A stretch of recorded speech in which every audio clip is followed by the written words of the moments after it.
So, in a recent post by Sister Ronda, she told us what she said was, "So I was out driving a little bit ago, and the Father really seemed to be leading me back to a specific scene in their iPeck 2 movie.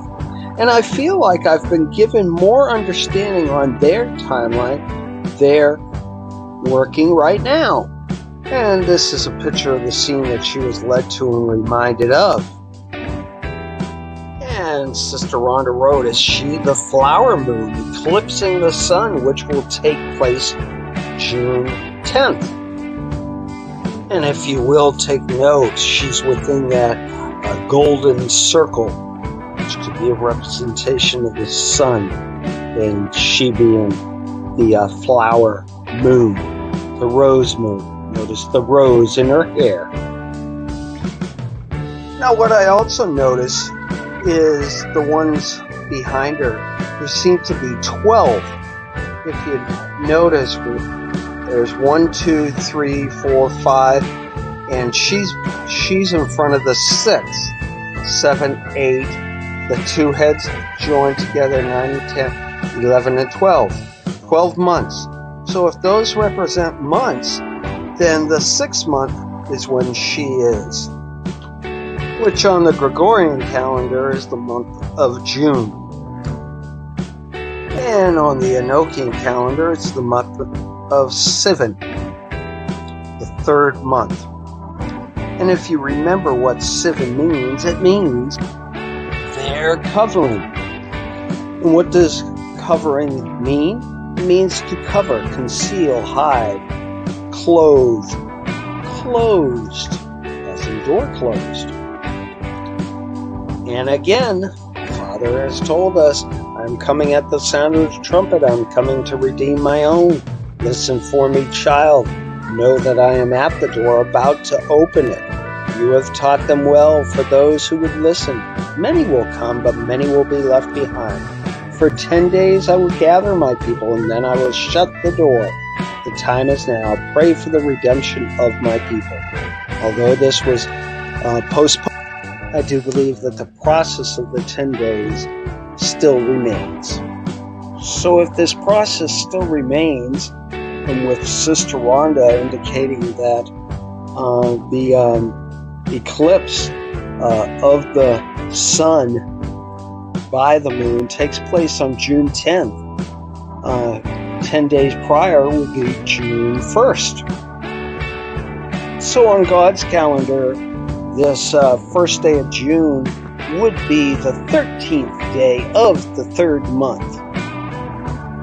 And in Jubilees 29:5 we read, "And Laban pursued after him and overtook Jacob in the mountain of Gilead in the 3rd month on the 13th of it." So it's interesting to note that Laban actually means white. And it also means a wilderness encampment of the Israelites. Those in white, white horse, yeah. Now this mention of white reminds me of Zechariah 6:3, where it says, "And in the 3rd chariot, white horses, and in the 4th chariot, grizzled and bay horses." Yes, we're going out, they're coming in. White going out, the bay, the locust, coming in, grizzled and bay. Verses 6 through 7 said, "The black horses which are therein go forth into the north country, and the white go forth after them, and the grizzled go forth toward the south country. And the bay went forth and sought to go that they might walk to and fro through the earth. And he said, Get ye hence, walk to and fro through the earth." So they walked to and fro through the earth.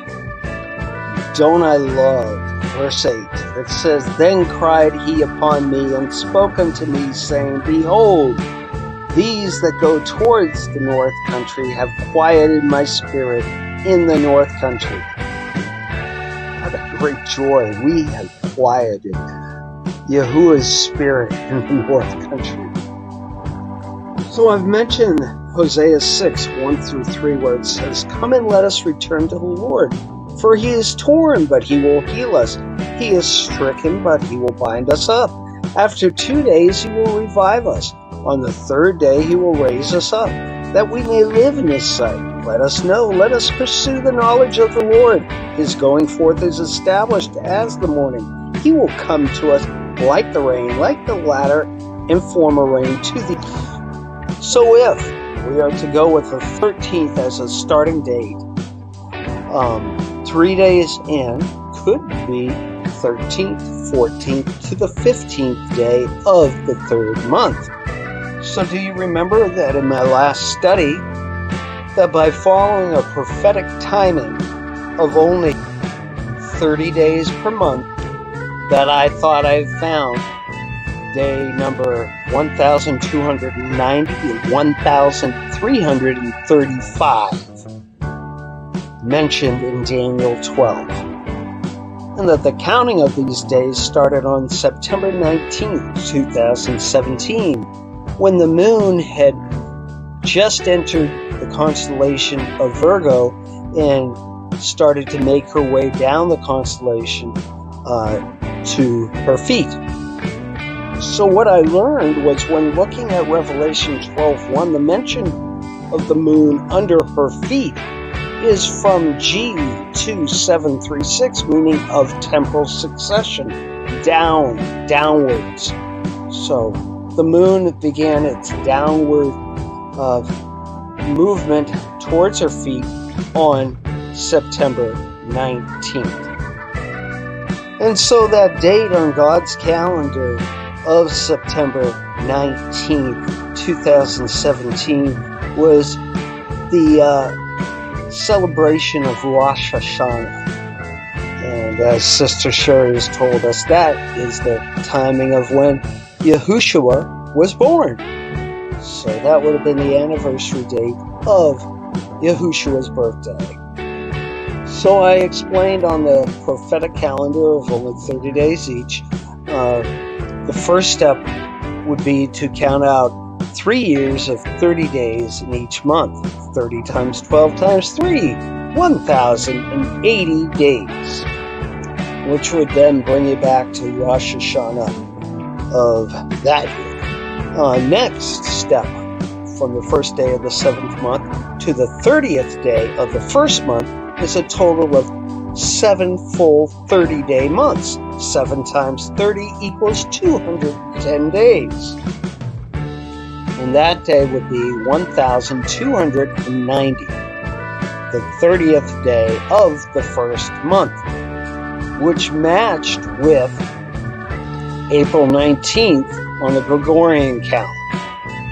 So then, to get to day 1,335, we only needed to count 45 more days from April 19th, which then brings us to June 3rd, and the 15th day of the third month on God's calendar, which is the celebration of Pentecost and what's also known as Shavuot.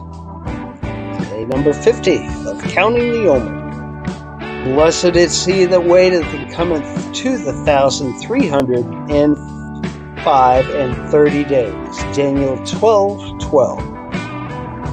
And we are told in Jubilees 16:13 that this was the time that Isaac was born, as it reads, "And she bore a son in the 3rd month, and in the middle of the month, at the time of which the Lord had spoken to Abraham on the festival of the first fruits of the harvest, Isaac was born." Middle of the month, 15th day of the 3rd month. We are also told that this is the time of when Judah was born. As Jubilees 28:15 says, "And again Jacob went into her, and she conceived and bore him a 4th son, and he called his name Judah, on the 15th day of the 3rd month, in the 1st year of the 4th week." Of course, Genesis 29:35 says likewise, "And she conceived again and bore a son, and said, Now I will praise the Lord. Therefore she called his name Judah. Then she stopped bearing." So if I'm correct on this possibly could be the timing of when we could say that the first fruits are born. As Revelation 14:4 says, "These are they who follow the Lamb wherever he may go. These were purchased from among men as first fruits to God and to the Lamb." So how do we get there from here? We've got into June 3rd, the 15th day of the third month. Now, how do we get to June 10th, the 22nd day of the third month? Well, Leviticus 12:2-3 tells us, "Speak to the children of Israel, saying, if a woman has conceived and born a male child, then she shall be unclean 7 days, as in the days of her customary impurity she shall be unclean. And in the 8th day the flesh of the foreskin shall be circumcised." Well, of course, we were looking at Judah and Isaac originally, but the KJV translates Strong's H2145 in the following manner, which includes mankind, which could be male or female. And thus, the 144,000 first fruits being born on June 3rd could actually be circumcised on June 10th. And the KJV translates Strong's H4135, circumcised, in the following manner: to circumcise, let oneself be circumcised, be cut off. And of course, Revelation 12 tells us about the woman flying off into the wilderness, into her place.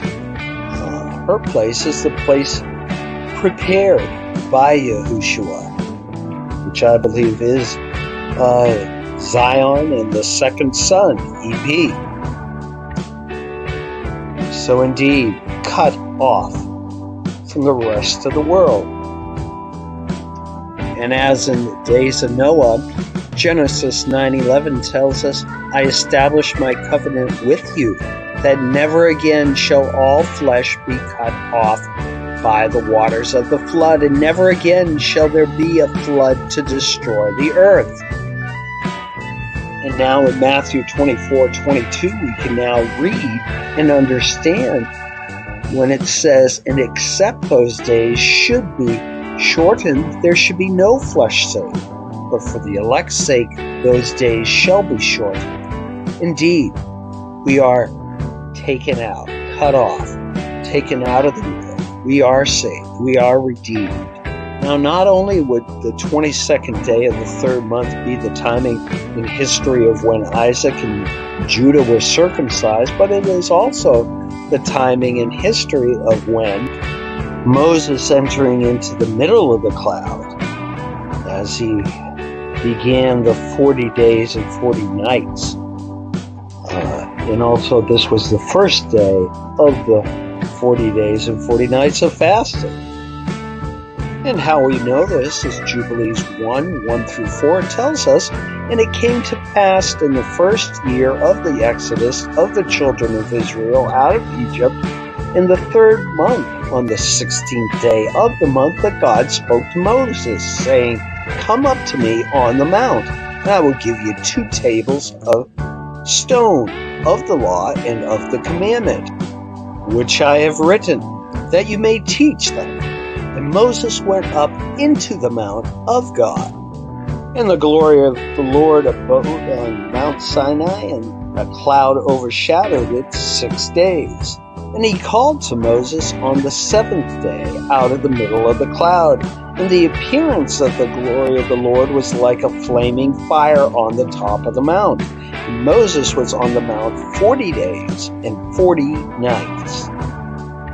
So he called to Moses on the 7th day, 16th, 17th, 18th, 19th, 20th, 21, 22, 22nd day of the third month. He would have called to Moses. Folks, believe it or not, the study even gets better. Remember how I told you in the beginning of this study how Sister Ronda was led by Father to go back to Pecco 2 to relook at this and examine it? Well, I likewise relooked at it also, and look at what I noticed as the apple opens with the lotus flower. On the floor we see LC, the letter. Now, Sister Ronda also said in her post that she found it interesting that eclipses always switch from yin to yang. Happy face, sad face. This one is a negative one. Signs of a change. Shaz always said that about their staged eclipses. So if we take this date of June 10th in the solar eclipse and yin-yang the LC then becomes CL. And CL equals 150 because CL equals 100 plus 50, equaling a total of 150 in Roman numeral.